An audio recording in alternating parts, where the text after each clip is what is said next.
Hey everyone, welcome back to Hometown Homestead. Today's video is slow and simple, a cozy mix of everyday moments that brought some calm and joy this week. I hope you'll enjoy spending some quiet time with me. One of the highlights this week was a quiet visit to the bookstore. I love wandering through bookstores with no rush. There's something comforting about the soft lighting, the smell of paper and coffee, and the shelves full of stories waiting to be discovered.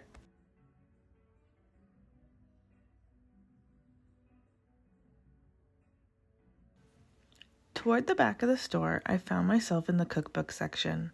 That's always a peaceful spot for me. So many beautiful photos, handwritten style recipes, and ideas for the kitchen. I ended up picking out a couple of cookbooks that really spoke to me. One with rustic bread recipes, and another filled with home-style meals that reminded me of our own kitchen.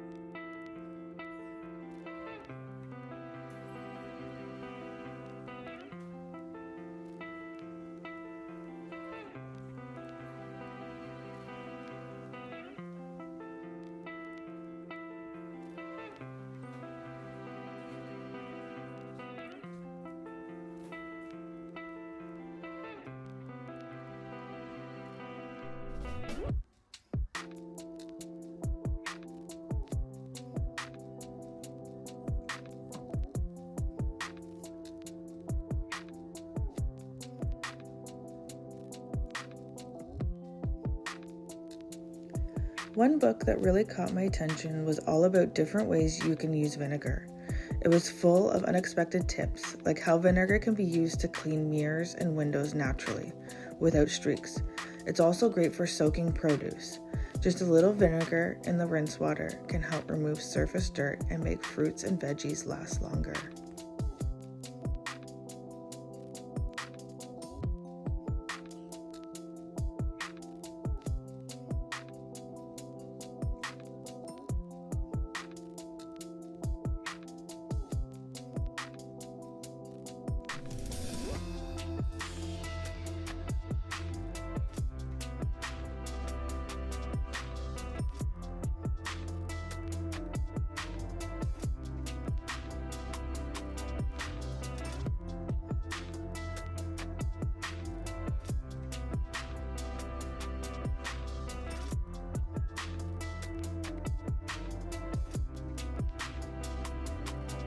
Sometimes when things feel busy or overwhelming, this is the kind of space I need.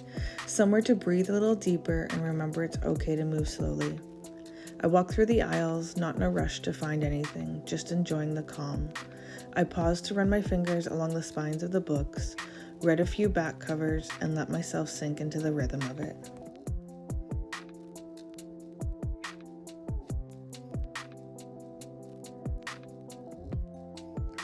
I didn't leave with a stack of novels this time, just a few beautiful cookbooks and a vinegar guide. It felt like enough. Just being in that space surrounded by quiet stories and useful wisdom was in its own kind of reset.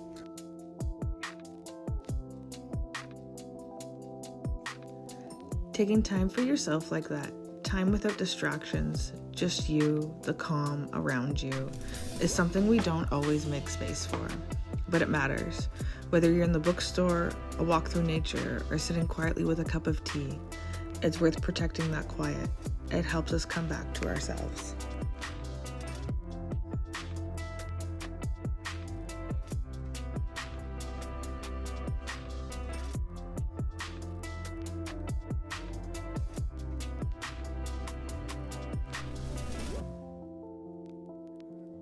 We just created the cutest little corner.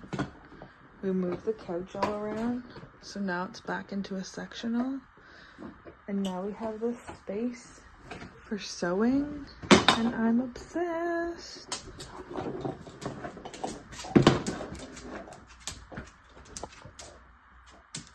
So cute.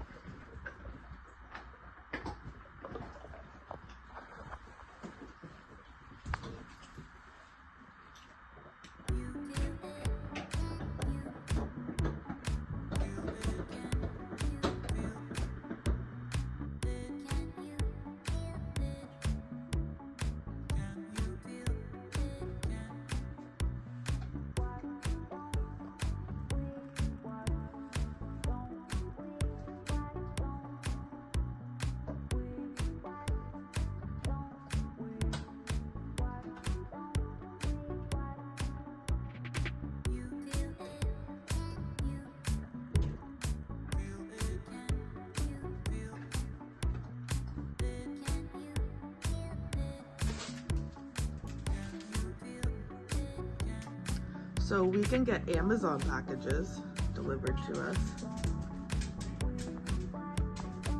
But we are still in the dark. Still no power.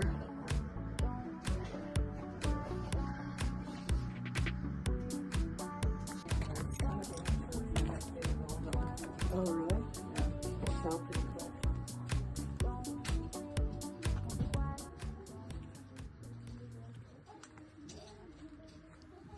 Went and did some thrifting with my mom. It's something we both enjoy. It's a slow afternoon, just browsing together, seeing what's tucked away on the shelves. This time we didn't end up taking anything home with us, but we did come across some beautiful glass pieces that we thought could be depression glass. That was delicate, tinted in soft pinks and blues. We both paused and wondered if maybe it was from the depression area. The weight and shape reminded us of vintage glassware we've seen before, but we weren't totally sure. In the end, we decided to leave it there, but it was still a fun little moment, imagining its history and where it might have come from. A few tips and thoughts that I've learned about thrifting over the years is that, number one, as we all know, it's better for the planet. Thrifting helps reduce waste and keeps perfectly good items out of the landfills. It's quiet and it's more sustainable, giving new life to things that already exist instead of buying new. You should really take your time thrifting. It isn't usually a quick trip. It takes patience and a little curiosity. Slowing down and really looking through the shelves or racks can help you spot those hidden gems for sure.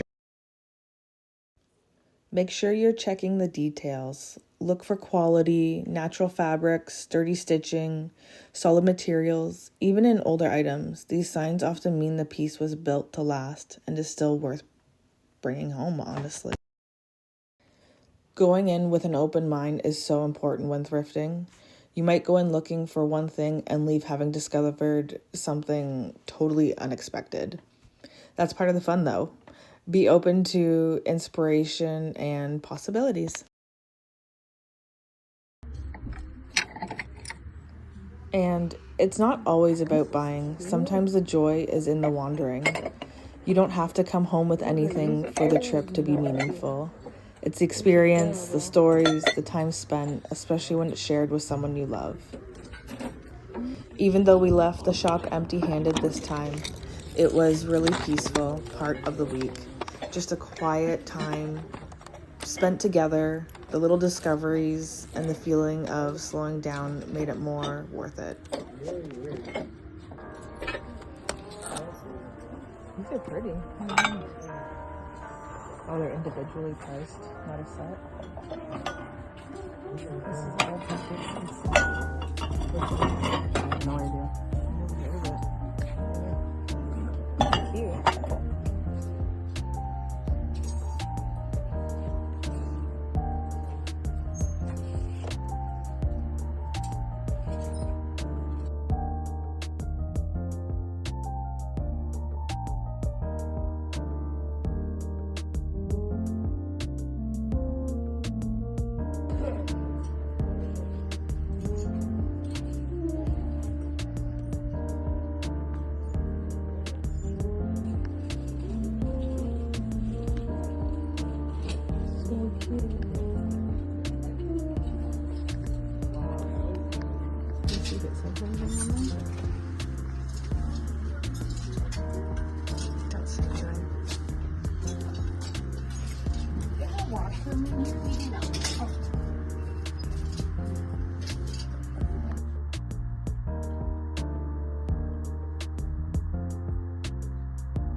I spent some time in the kitchen, baking, tidying, and just settling back into the rhythm of home.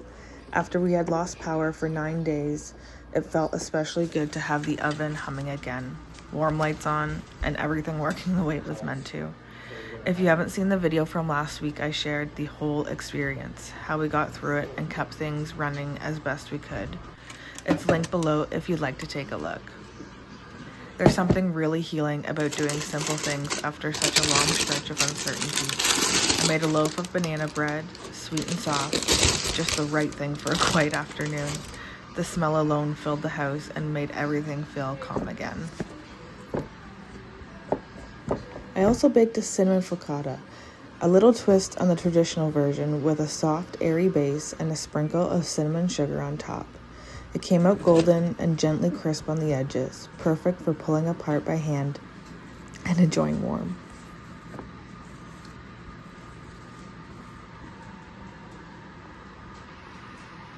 Here's how I made it. The dough ingredients was a 2 1/4 teaspoon of active dry yeast, 1½ cups of warm water, 2 tablespoons of sugar, 3 3/4 cup of all-purpose flour, 1½ teaspoons of salt, and 1/4 cup of olive oil. And then for the cinnamon sugar topping, we did 1/4 cup of olive oil or melted butter, a ½ cup of brown sugar, and 2 to 3 teaspoons of cinnamon. We went for the full 3. Started by activating the yeast in the warm water with some sugar. Then we let that sit till it got frothy, and while that was happening, we mixed the flour, salt, and olive oil to form a sticky dough, and then kneaded it until it became soft and elastic. After the dough had its first rise for about an hour, I pressed it into the pan, dimpled it with my fingertips, and let it rise again, uncovered for another 30 to 45 minutes.